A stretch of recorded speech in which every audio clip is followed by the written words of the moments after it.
Then I'll do this way. Okay, diagonal, left and right, with this one holding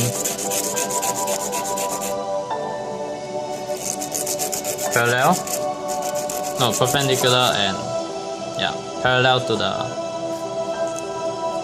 ground or something, in this case stable.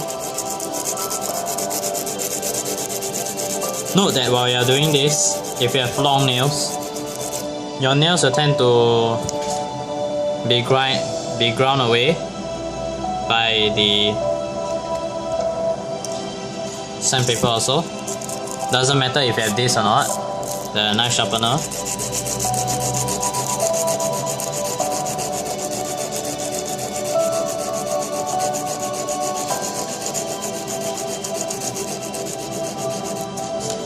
Okay, this is about enough.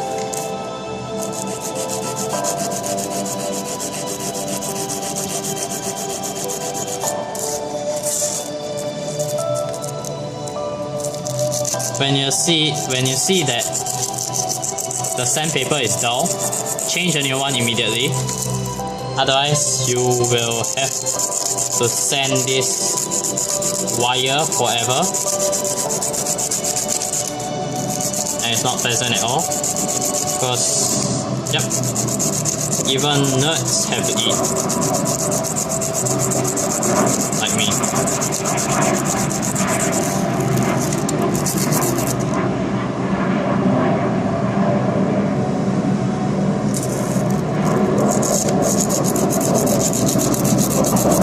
For now, no lubrication is needed.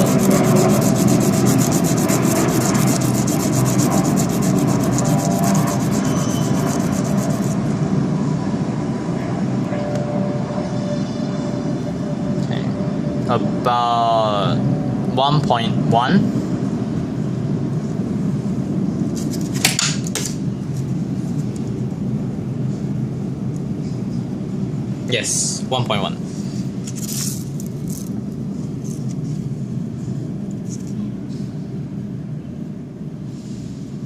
So I will grind it down by facing this to the paper, slightly holding this aligned to the paper. When you can look at this. Okay. No, I will actually cut the channel first, just in case I do something wrongly. So I start from here. To be careful, just cut it down. Do not cut the feet accidentally. When you're doing this, as you're reaching here, try going deeper, all the way down. Okay, and if you want it to be wetter, you will have to do a triangular shape. Okay, but I will not do that because it's troublesome and it's not precise at all, and it can ruin the entire nail. So just slowly trim off if there is any excess plastics that's coming off like this. Just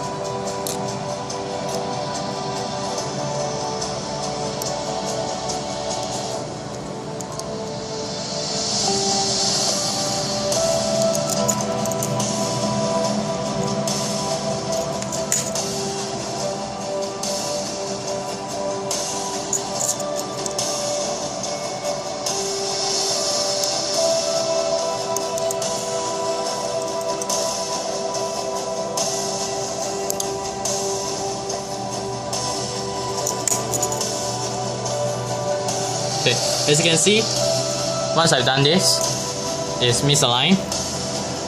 Don't worry, just push it back. Check.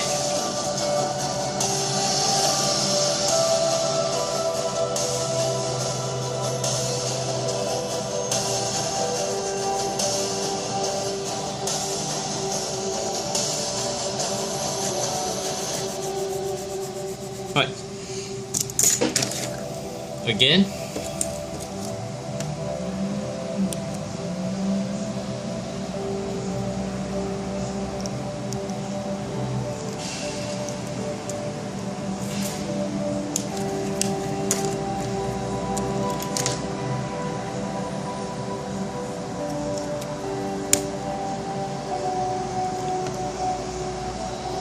Note that you will have to grind down some of the material later. So keep myself extremely silent now so that you can closely follow to what I'm doing.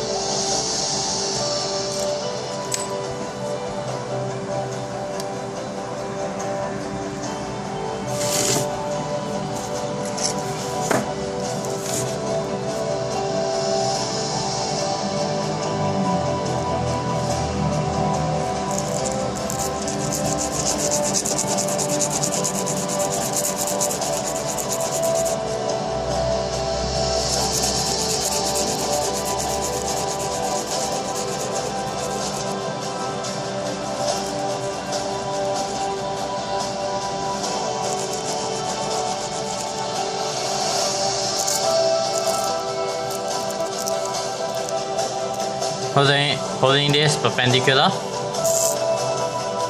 move downwards. No, move upwards from you. Move it away from you.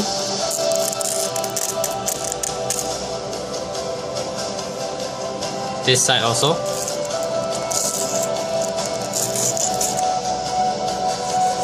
Okay, perfect. Nope.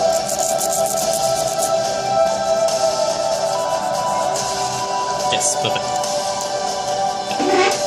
So now I will just bend it downwards.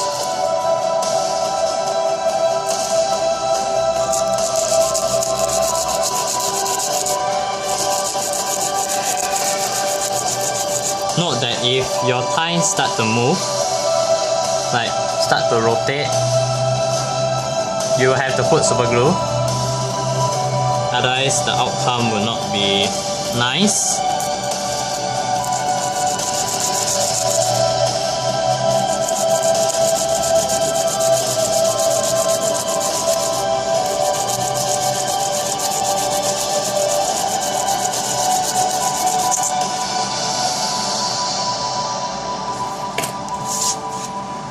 Like this, okay.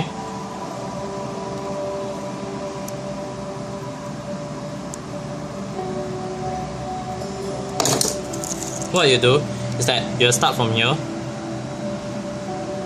the back, and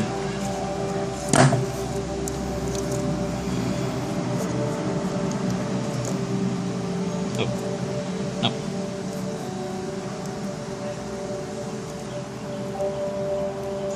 Yep, I need a new one.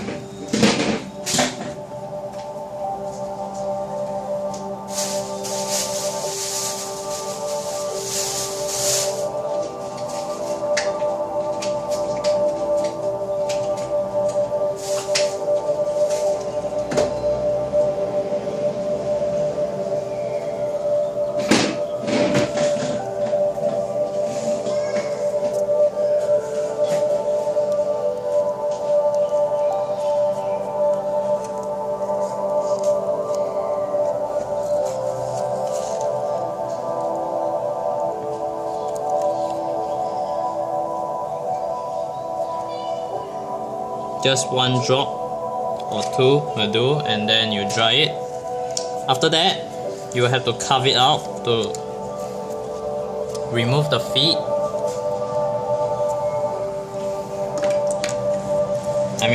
The super glue from the feet. When doing so, you may want to do it when it's wet, still not yet dry, so that later you can actually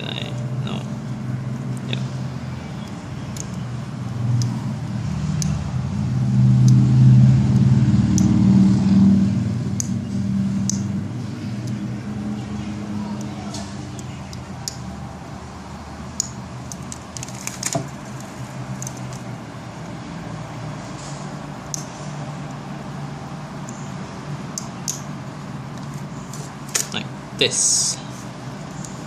Okay.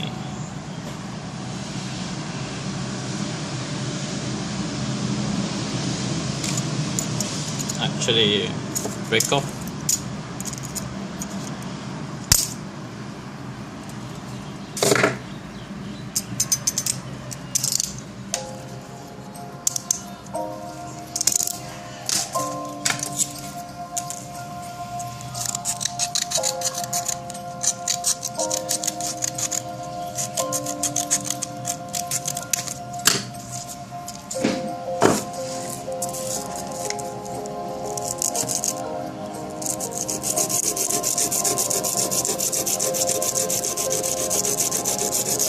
Trying to make it as thin as possible, but not too thin, because when it's too thin, little to no ink will flow through,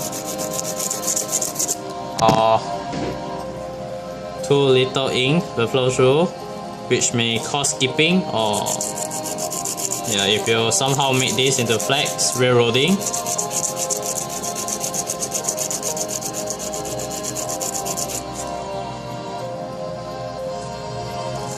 Hopefully I can get this out to someone, this idea of making an improvised pen to everyone, someone, yep, and they'll find it helpful.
For now, there are two ways that you can do it. 180 degrees. For me, my method, since I want to make it simple, I'll just try to do one side only, where one side is completely flat and the other side is sort of flat but not too flat. So what it does is that when you're doing reverse writing, which is the top, you won't get any ink, but when you're writing from the bottom, there will be an even flow of ink and it will be smoother than 180 degrees, because what you're doing is that you are trimming two sides, you're grinding two sides, and as you write, the tip is too thin, and what it does is that it creates a lot of pressure, and such that when you're writing, it's really very rough, so to speak. Maybe I use this for highlighting or something, I'm not so sure. Okay.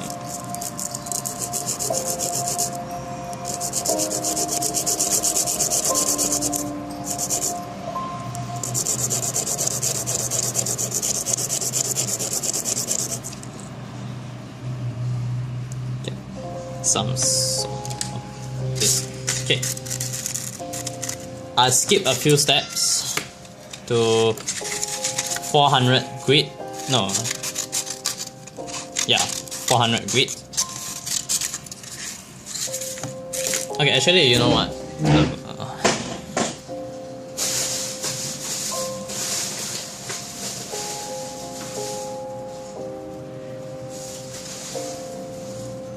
Yep.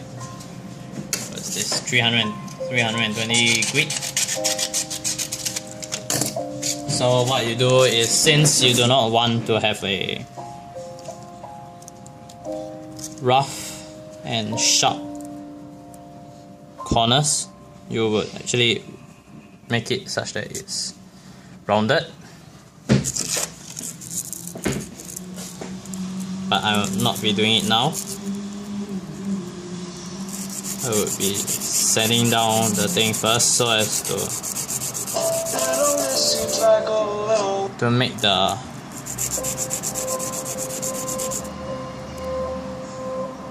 scratches finer. I think that is not a word, but whatever.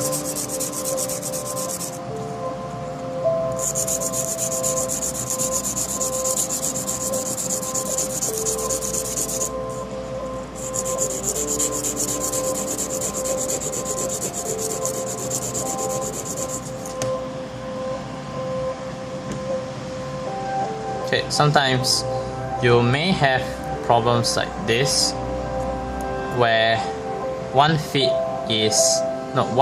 tine is bigger than the other. It's alright until you're changing the nail.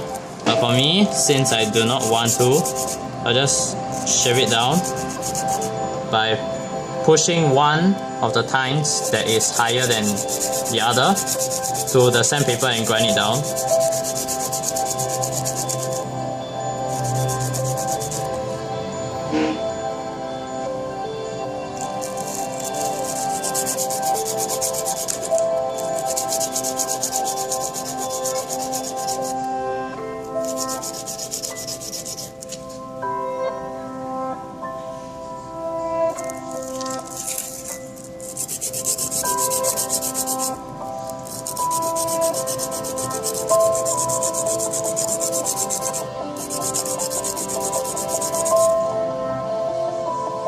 Okay.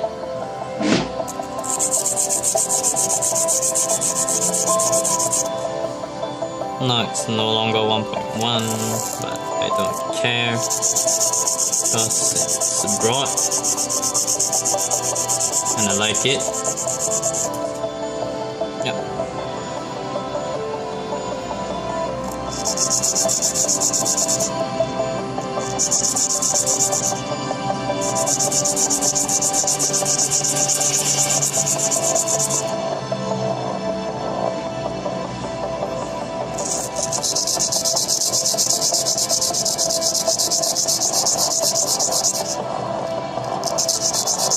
I'm gonna speed things up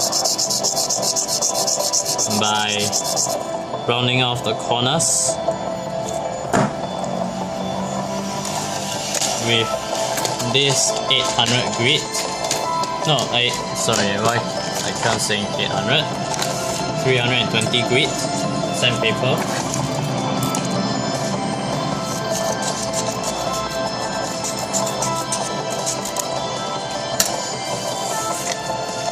By doing this action, so you just throw it onto the sandpaper like this. It may feel rough, but over time it will get smoother.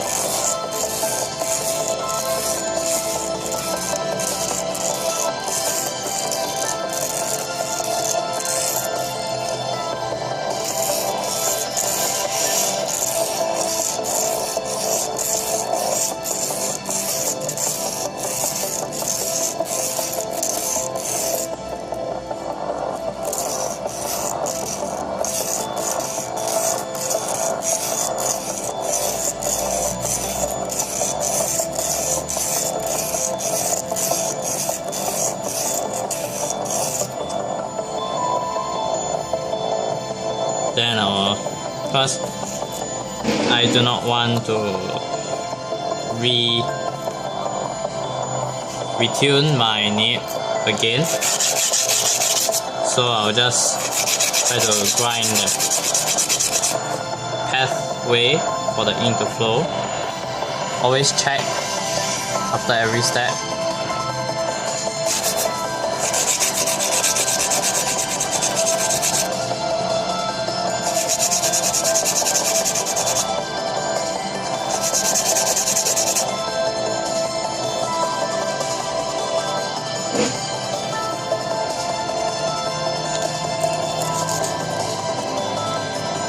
For me, since I write at a low angle or sometimes at a high angle, 80 degrees, I will start by sanding it down slightly off the sandpaper but not all the way up, about 10 degrees.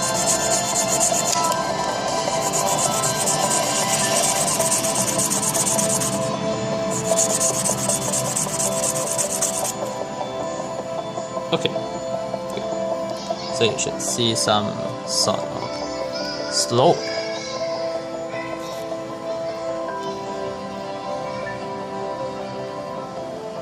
Yeah.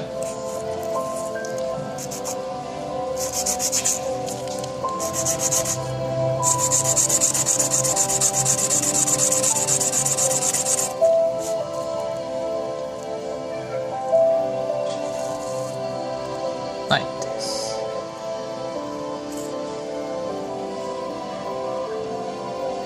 Keep checking.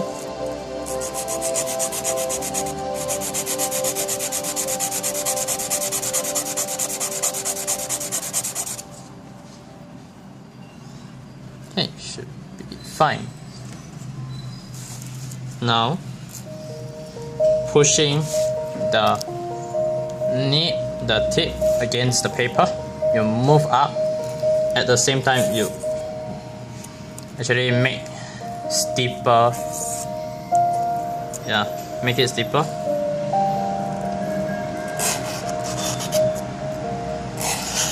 The alignment with the sandpaper matters.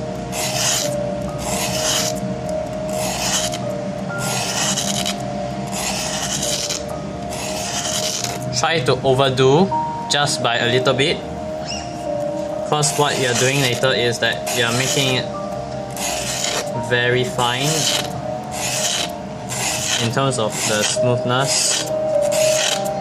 So yeah, my brain is so messed up right now.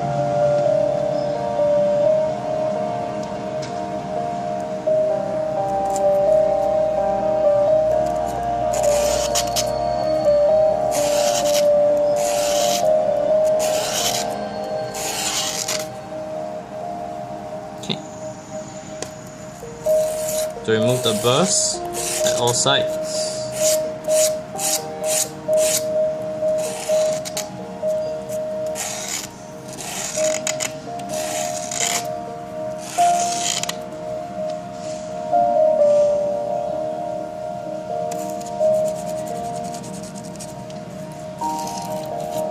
Okay, now what I will do, since I don't want my nib to be a crisp italic,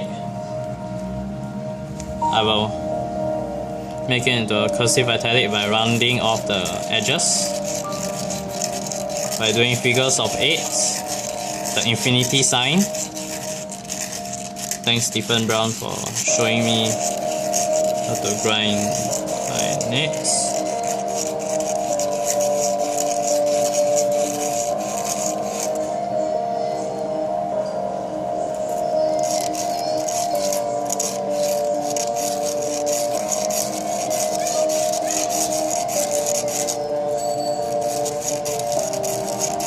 The back part also.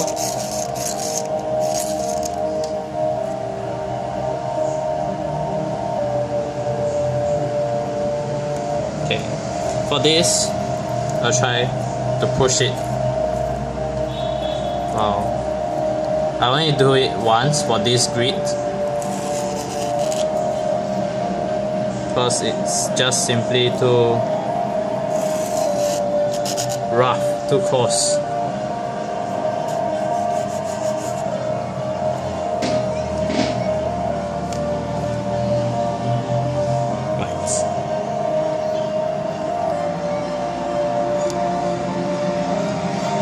this may not be precise enough, but as you can see, just that. Now, using the 400 grit, do the same thing.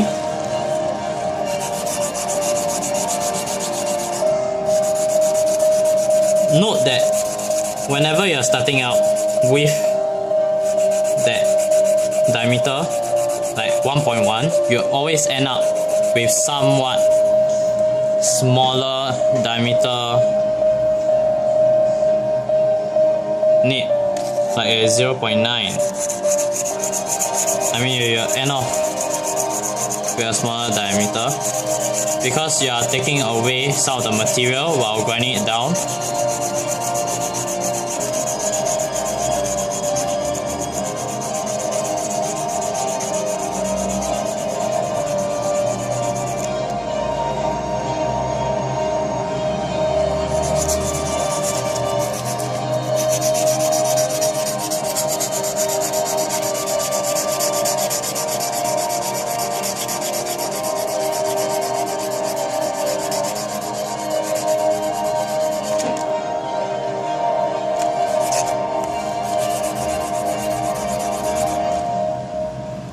Okay.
Right, now 1500.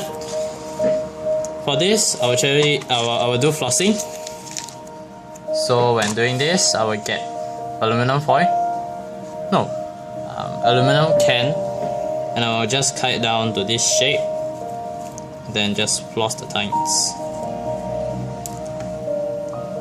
Make sure that it's aligned. Yes, it's aligned. Now polishing.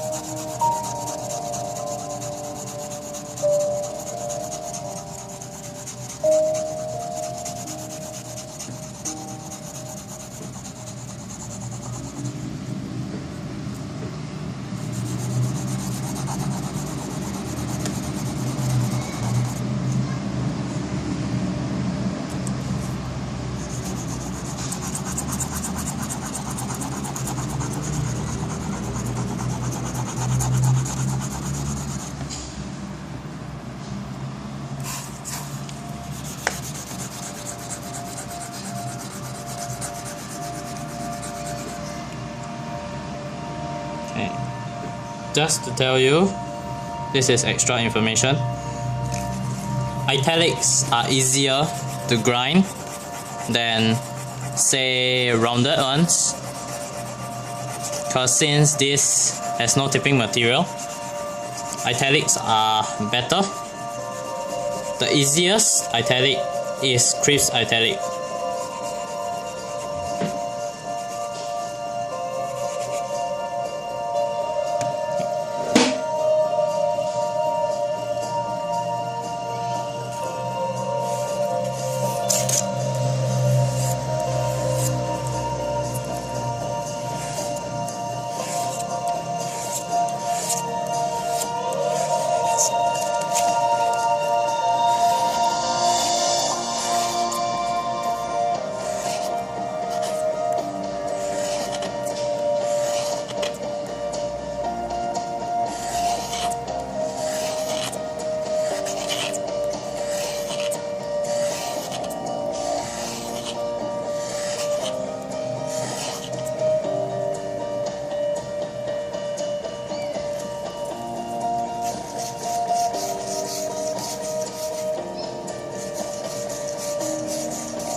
Now do some polishing on the edges to remove that.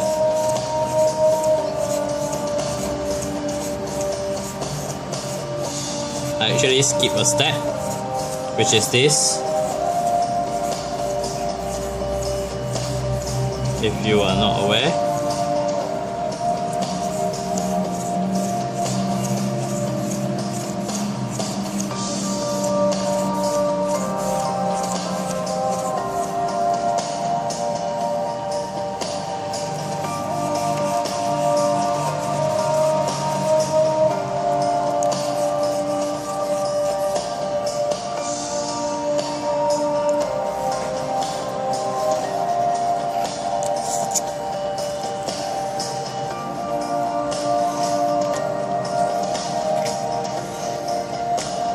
Since your hand wants to angle itself lower than 90 degrees, actually going to do it two sides. Okay, one front, one back.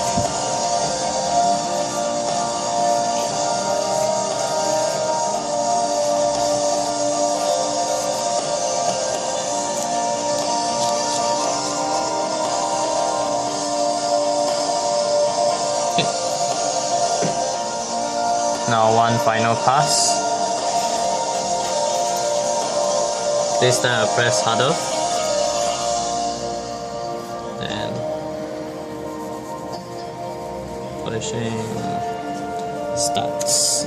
Okay, now this is to remove the burrs from the inside of the tines, so that when you are writing, you won't get that scratchy feeling. Just not say there is no scratchiness, you are minimizing it.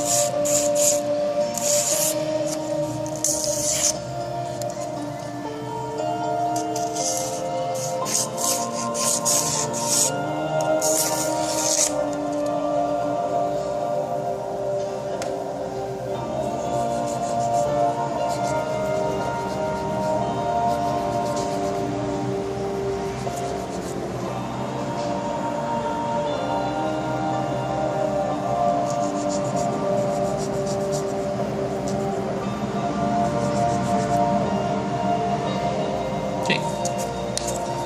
Now extra work needs to be done here.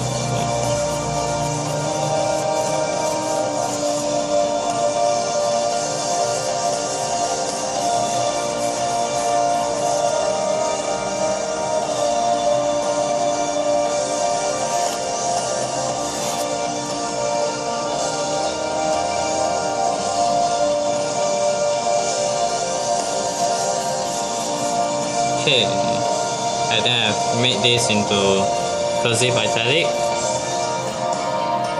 Time for polishing.